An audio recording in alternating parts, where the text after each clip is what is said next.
I'm Bonnie Von Dory, and I help moms produce food on their homesteads. And today we're going to be talking about getting our seeds started for our gardens. I have several trays set up here because I'm going to be growing starting several varieties today. And the first thing that I want to do is I want to start by filling my soil into my trays. Now, you have a few different choices when it comes to deciding like what types of trays and things that you're going to start in. A lot of people use the Jiffy pellets, which is just a peat pellet that you soak in water and you add. I haven't had the greatest success with those, so I really got away from those. And I started to use soil in trays like this. There's a couple different reasons that I do that. One, I feel like the soil provides a lot more nutrients to help the seedlings, grow healthier and stronger. I feel like it gives me better germination rate. And because I am reselling seedlings for market, it also makes it a lot easier for me because a lot of these seedlings can stay in the same trays that I started them in and then turn around and be sold in those same containers. Now, of course, that is provided I have 100% germination rate, which rarely happens.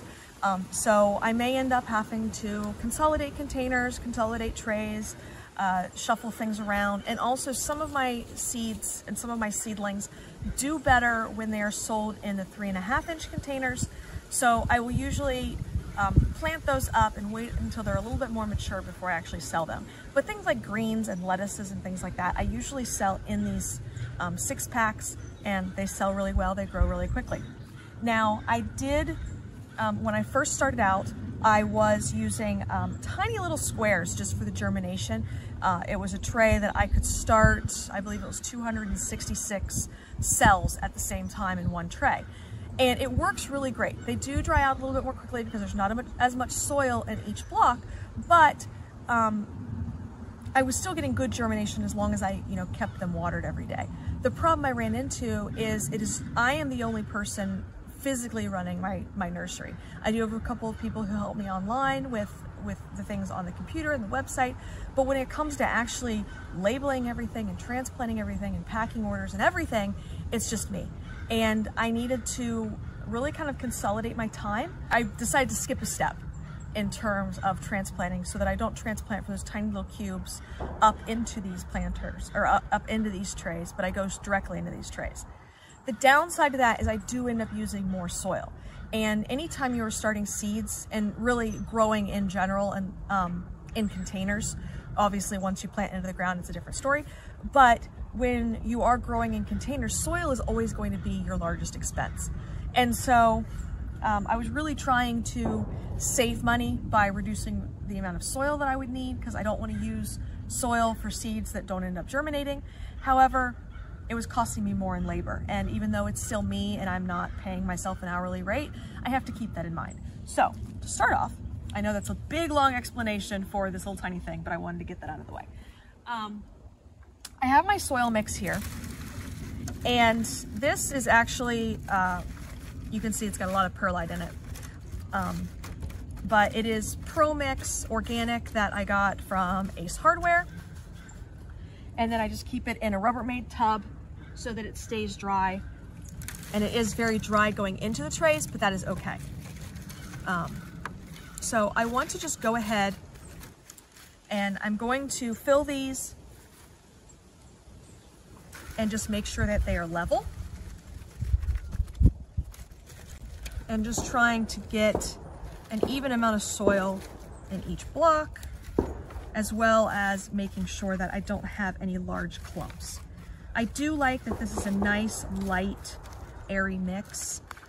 That's going to be a lot better for the roots of the seedlings and help with our germination. We don't want anything that is too dense. But I also like this mix because it does have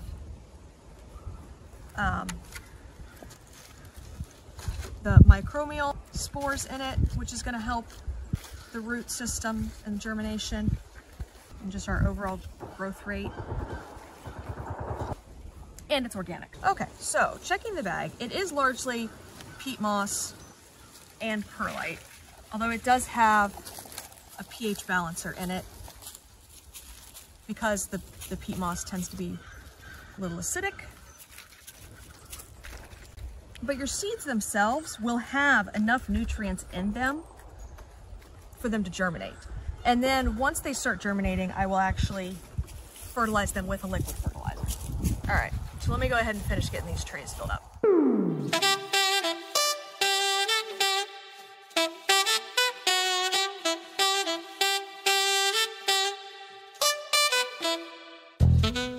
All right, so I've got all these trays filled. A couple of things I was thinking about. First of all, yes, this soil is largely peat moss. I try to stay away from peat moss in the most part because it's not a very sustainable product. I prefer to use coconut coir. However, most of the coconut coir is imported from India, and I realize that doesn't sound real sustainable either. What I really like is I like the coconut coir, and then I also like to mix in some worm castings and mushroom compost because I feel like it gives it a really nice like texture. And also I use perlite, but I also mix in some vermiculite. So that's something to keep in mind, especially if you're doing soil blocking. This particular mix is going to be way too loose for doing soil blocking. You're going to need something a little bit more dense, which again, that's where the worm castings are really nice for that. But I still like this better than most of the bagged stuff that I was getting at like the big box stores, because a lot of those have become primarily bark, and I don't like having the big pieces when I'm doing seed starting. I feel like they compete too much with the seeds for space. Fine with larger containers, and you'll find, like, especially if you get trees, perennials, things like that, those are going to have a lot more bark mixed in. It does help create more air within the root system, and then, you know, helps to hold moisture and everything like that. And of course, it's less expensive for filling larger containers. But for seed soil, I really need something that's very fine. Now, the other thing that I was going to mention is a lot of people will soak their seed starting mix before putting it in the trays, which is fine. The only reason that I put it in dry and then soak is because of the fact that I use this large container to store my extra, and I do not like storing it wet because it just asks for fungal problems. So I want to go ahead and moisten it after it is in the trays, which, if you're keeping that in mind, you may want to even underfill them just a little bit to leave some more room for that water to absorb, because it is going to puff up a bit as it absorbs the water. And you have to be careful watering over the dry mix because it's going to take it a second to start to absorb. And so you're going to have a little bit of runoff with that first bit of water that you put over. My recommendation, if you're using a spray nozzle on the end of your hose, is to make sure that you have it on the mist setting. So it's just very lightly watering that top layer, and you're not like wasting a lot of water. You're getting less runoff with that. So it's soaking in, it's, you know, just doing a fine mist over the top, allowing it to soak in before more water goes on. What I am going to do is I'm actually going to use a watering can, just for the fact that my hose is coming up just a little bit short to reach over to these seed trays. Now, you may be wondering why I was wearing gloves while I was filling my trays, because I know a lot of us like to feel the soil between our fingers, on our skin, and I still do. In fact, for the longest time, I really hated the idea of wearing gloves. Now, granted, gardening in Florida has gotten me much more used to the idea of wearing gloves because we have a lot of ants here, especially fire ants. And in particular, when I was setting up these trays, I disturbed a nest of carpenter ants, and they really wanted to bite my hands. But luckily they couldn't because I had the gloves on. But to be honest, the real reason why I wear the gloves now is because I spent about 2 years fighting a really bad case of eczema, to where my hands were bleeding with getting the soil on my hands. One, it would kind of make the cracking and bleeding worse, but then also because I didn't want to further infect my hands. So to top everything off, last year, right before Christmas, I scratched my eye, and apparently I had some fungal spores under my fingernails that's only found in soil, that particular type of fungus. And the result ended up being a fungal infection in my eye, which caused me to be effectively blind for about a month. I could not get out of bed. The light was too painful. And then I could not drive for 3 months. And I will say I learned two lessons over the last couple of years. First of all, always take care of your hands, because there are so many things that we rely on our hands for that we don't even think about it really. And you don't realize how much you need your hands and how much you need to take care of them until it is painful to actually use them. And it severely restricts anything that you can do. The same applies to, you don't realize how much you need your eyes and rely on them. It was a big wake-up call with my eye infection. That is why I am still wearing glasses a year later. I am still not allowed to wear contacts because they're too worried about the risk of reinfection. And I still have scar tissue over my right eye, over my cornea, so it has affected my vision in that eye, and eventually I'll need to have surgery to remove the scar tissue so that I can see again. It looks like we're going to be starting out with pepper seeds. You never, ever, ever want your seeds to get wet because it will affect their germination. So we're going to start off with these guys here. Do we say 15 seeds? There we go. This is my first time getting seeds from In My Gardener, but I'm pretty excited because I'm going to be growing the Crimson Giant tomato, which I will do a different video on that. I have 2 of the packets. There's only 5 seeds per packet, and it's a little risky to be starting them in the spring in Florida because our spring season really is so short. Most tomatoes do not do well past May, June here, and I'm really going to have to keep an eye on it in terms of fungal issues as we get into our rainy season. But my goal is to climatize the seeds for Florida.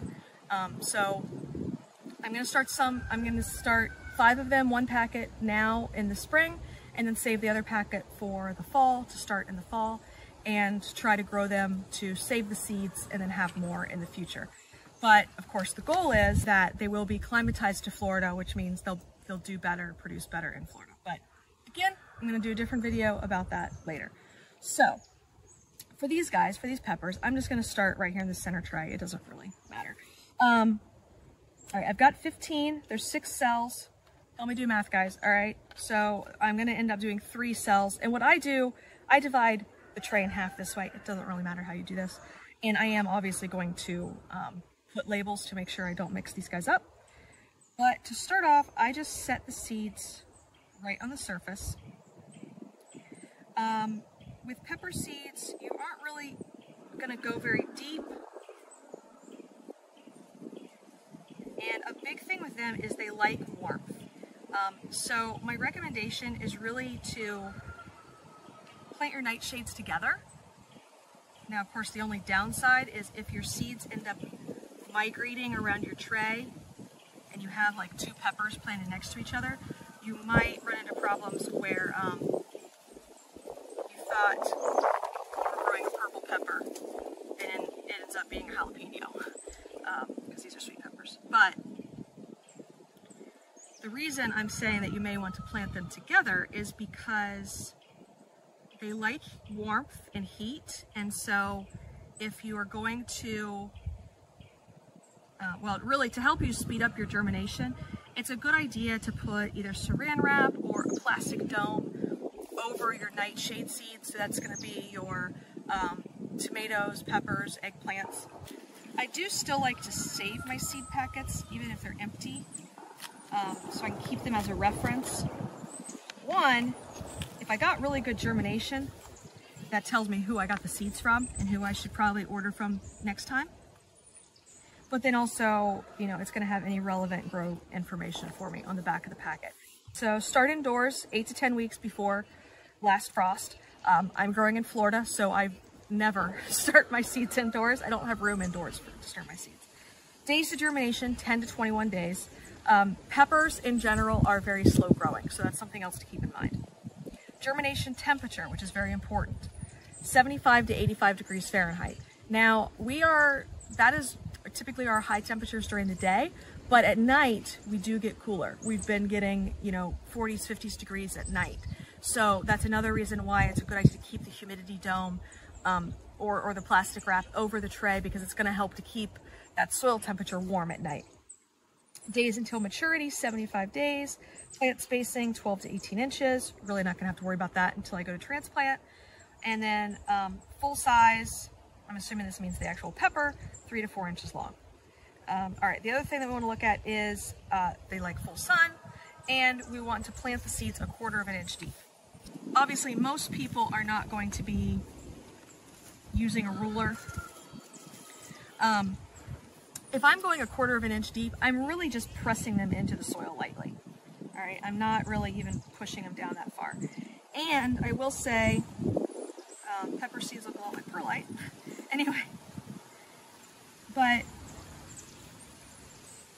I'm gonna go through and I'm just gonna kind of like divot them in. That one got stuck to my finger. That's something else you also have to pay attention for. There's no, there we go. All right. And then just lightly kind of pull that soil back over that seed.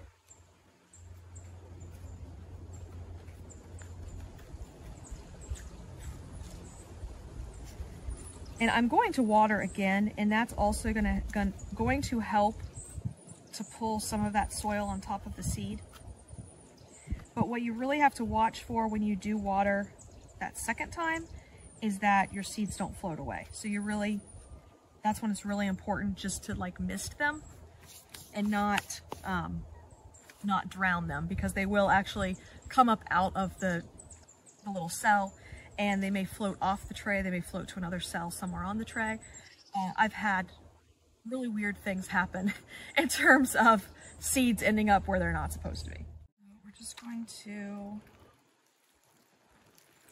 this is harder to do with a watering can because it obviously doesn't come out evenly. I need to get another hose so I can stretch it all the way over here. All right, so the last thing is we want to make sure we label these. Now, I'm not worried about labeling each cell. I can always make up more labels as the plants grow and I transplant them. Peppers are one thing that I do not leave in the 6 packs before I sell them. I do plant them up to 3.5 inch containers. A big part of that is I want to make sure that they are mature and well established before I send them off, so that way they transplant well. Because if you try to take them from this size and plant them directly into the ground, it's too much of an adjustment for them. Well, they're more likely to die off if you try to do that.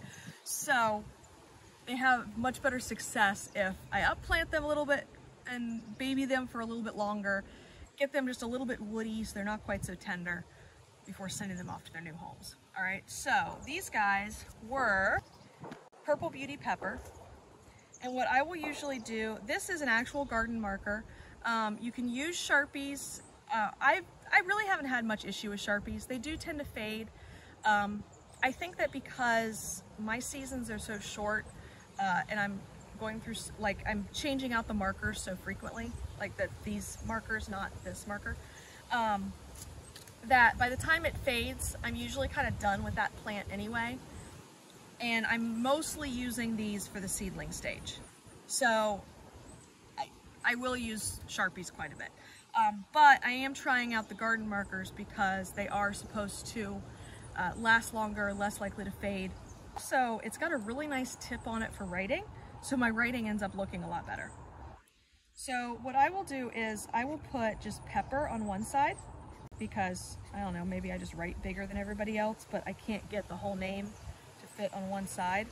And then I will write the variety on the other side. So this was Purple. All right.